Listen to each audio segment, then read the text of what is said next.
Effect of stress on health.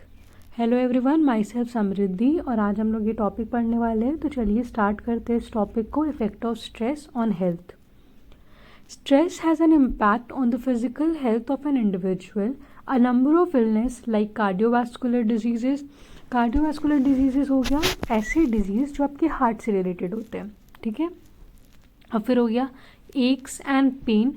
X में आपका आ गया सर दर्द हो गया, हेडेक हो गया, स्टमक एक हो गया। जनरली आप लोग देखे होंगे कि जब भी कोई स्ट्रेस का माहौल रहता है तो आपका सर दुखने लगता है। अगर आपको बहुत ज़्यादा कोई टॉक्सिक या फिर स्ट्रेस भरा सिचुएशन या मतलब कोई टाइम को आपको हैंडल करना पड़ रहा है तो आपका सर में दर्द होना स्टार्ट हो जाता है, तो ये आपके फिजिकल हेल्थ के लिए हार्मफुल होता है।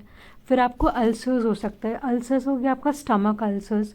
फिर हाइपरटेंशन, बहुत ज़्यादा टेंशन होने लगेगा। डायबिटीज़ होता है, आप शुगर बोलो डायबिटीज़ बोल लो। अस्थमा जब आपको ब्रीथिंग प्रॉब्लम होने लगता है तो फिर यू कैन से कि अस्थमा। फिर आपको हाइपरथायरॉयडिज्म हो सकता है and even cancer can be attributed to stress. तो आप देख रहे हो कि स्ट्रेस जो कि आज के टाइम पे कितना कॉमन है, ये वर्ड हर जगह पे आप यूज़ होते हुए देखोगे, वो इतना ज़्यादा इम्पैक्टफुल है। फिर स्ट्रेस का जो इम्पैक्ट है वो हमारे इम्यून सिस्टम पे भी होता है। कैसे कि मानो कि आपकी बॉडी के पास एक एनर्जी है, ठीक है। अब वो एनर्जी आपको देना है आपके इम्यून सिस्टम को, आपकी इम्यूनिटी को मेंटेन करके रखने के लिए। इम्यूनिटी बोल लो आपका जो भी आपको प्रोटेक्ट करता है डिजीजेस से, वो होता है आपकी बॉडी का इम्यूनिटी।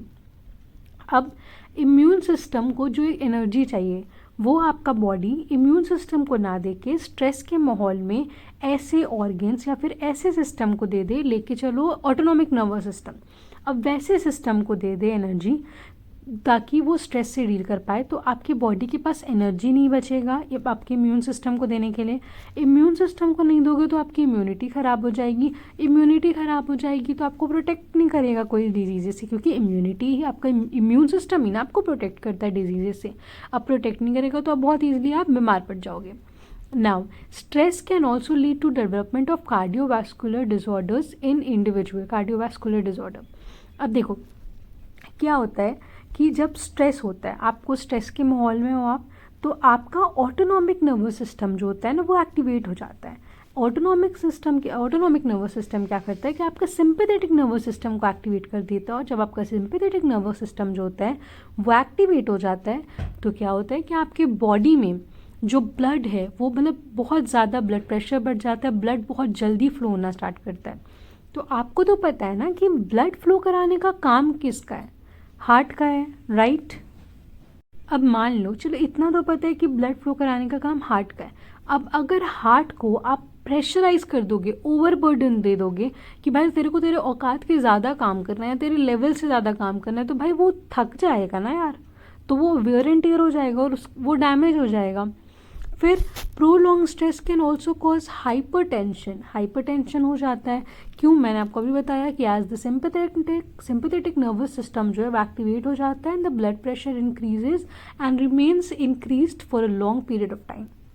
फिर है थर्ड पॉइंट कि ग्लूकोज और फैटी एसिड्स भी एक्यूमुलेट हो जाते हैं अगर हाइपरटेंशन बहुत ही ज़्यादा टाइम तक हो, और उनके ज़्यादा टाइम तक एक्यूमुलेट होने के कारण आपकी आर्टरीज में प्लेक्स हो सकता है।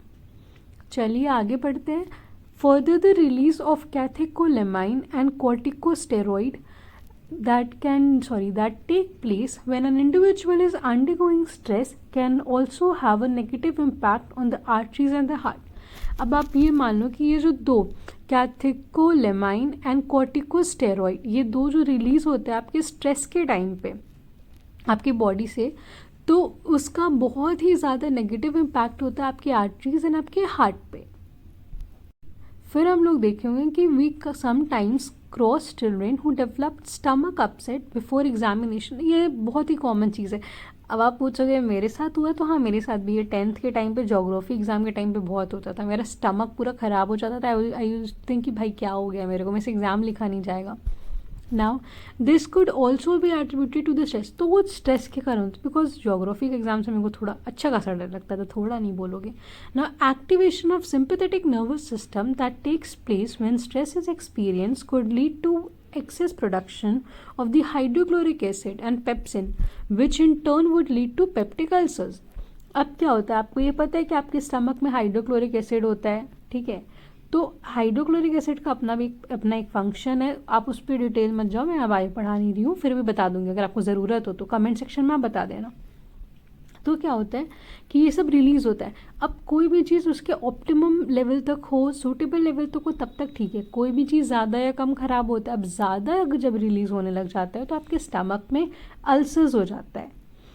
तो आप समझ गए ये तीनों पॉइंट, ये सारे आपके हेल्थ से रिलेटेड इश्यूज़ है जो कि आपको स्ट्रेस के कारण होता है।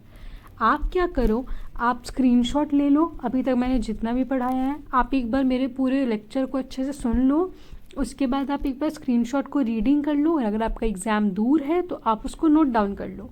उसके बाद आप आराम से, हमको लगता है 300 वर्ड का अगर आप इग्नू का पेपर अटैम्प्ट कर रहे हो तो आप 20 मार्क्स का आंसर भी आराम से लिख लोगे। आपको यही सारे पॉइंट्स को इलाबोरेट करके लिखना है, एंड दैट्स इट। तो आप यहाँ पर पूरा देख रहे होगे अभी तक में कि स्ट्रेस के टाइम पे मेन जो है वो आप देखोगे हेल्थ से रिलेटेड जो भी डिफेक्ट है वो आपके हो रहा है कि क्योंकि स्ट्रेस हो रहा है तो आपको ऑटोनॉमिक नर्वस सिस्टम एक्टिवेट हो रहा है, और वो क्या कर दे रहा है, सिंपैथेटिक नर्वस सिस्टम को एक्टिवेट कर दे रहा है, तो उसके कारण सारा डिफेक्ट्स आ रहा है। Now stress is one of the factors that can also lead to individuals developing asthma. Asthma का भी बीमारी जो होता है वो स्ट्रेस के कारण हो जाता है, डेवलप हो जाता है कभी कभी। अब asthma is denoted by breathing problem that occurs when the bronchial airways are blocked. जब वो उसका एयरवेज ब्लॉक्ड हो जाता है तब। Now this blockage could be due to mucus और इन्फ्लेशन। अब क्या होता है कि prolonged stress could also lead to occurrence of cancer amongst individual। अगर आप इग्नू के लिए मेरे वीडियो को देख रहे हो तो आप देखोगे कि ये जो यूनिट है इसके बाद आपको एक क्वेश्चन दिया हुआ होगा कि बताओ कुछ ऐसा बीमारी या फिर डिजीजेस जो कि आपके स्ट्रेस से रिलेटेड होता है, आप उसमें ये भी लिख सकते हो। Now migraine or headache that an individual may experience for a prolonged period of time that touches one or side of the head। ठीक है। Now fresh is one of the factors that cause migraines in individuals। Fresh I think यहाँ पे थोड़ा typing error हुआ है, सो editing error आप कह सकते हो, तो आप स्क्रीनशॉट लेते टाइम थोड़ा रीड करना सेंटेंसेस को भी। तो आप बस ये समझ लो कि स्ट्रेस के टाइम पे बहुत ज़्यादा आपका हेडेक भी होता है, और वो बहुत टाइम तक हो तो आपकी बॉडी सर के एक पार्ट में बैक साइड में जब बहुत टाइम तक प्रोलॉन्ग पीरियड के लिए आपका हेड हो एक हो तो आप माइग्रेन भी डेवलप हो जाता है। And all of these physical health related problems are very very harmful. Now, stress can also cause hyperthyroidism as experience stress for a long period of time can negatively affect thyroid। ठीक है। The gland for metabolism as well as regulation of various physiological functions। Hyperthyroidism भी हो जाता है ज़्यादा time तक अगर stress हो तो, और आपके जो ग्लैंड है जो कि ये जो ये सब रेगुलेट करता है उसको इफ़ेक्ट कर देता है, और वो ग्लैंड बहुत सारे फिजियोलॉजिकल फंक्शंस को कंट्रोल करता है। तो अगर वो ग्लैंड को थोड़ा भी प्रॉब्लम होगा तो आपका बहुत सारा फिजियोलॉजिकल फंक्शंस ख़राब हो जाएगा। ना फॉर द स्ट्रेस्ड मी नहीं, शायद वहाँ पे मे होगा, may also cause anxiety and depression when stress. हाँ देखो, स्ट्रेस के कारण आपको बहुत टाइम तक अगर प्रोलॉन्ग स्ट्रेस है, आप अपना फीलिंग्स किसी से शेयर नहीं कर रहे हो तो आपको डिप्रेशन भी हो सकता है। Now when stress is experienced by an individual there is a release of neurotransmitters. ठीक है, the chemicals that transmit signal between the neurons. अभी जो न्यूरॉन्स क्या होते हैं, न्यूरॉन्स होते हैं वो सेल्स, ब्रेन में जो सेल्स प्रेजेंट होते हैं उनको न्यूरॉन्स बोलते हैं। और ये जो न्यूरोट्रांसमीटर्स क्या होता है, न्यूरोट्रांसमीटर्स ऐसे केमिकल्स होते हैं जो कि आपके न्यूरॉन्स के बीच में प्रेजेंट वो सिग्नल को ट्रांसफ़र करने में हेल्प करते हैं। अब इसका आपका serotonin and adrenaline. After the release of these neurotransmitters stress related hormones are released and these have an impact on the area of the brain relevant to memory and regulation of affect। अब आप देख लो कि इसके कारण आपका memory पे भी effect पड़ता है। अगर ज़्यादा टाइम तक आपको स्ट्रेस है तो आप देखना स्ट्रेस के कारण आपका सिर बहुत दुखेगा एंड आप चीज़ों को भूलना स्टार्ट कर दोगे। तो ये भी उसी स्ट्रेस के कारण आपका जो भी होता है कि ये न्यूरोट्रांसमीटर रिलीज़ हो जाता है, कौन सा, सेरोटोनिन एंड एड्रेनालाइन, जिसके कारण ये सारे कुछ होता है। तो यहाँ तक कंप्लीट हो गया आपका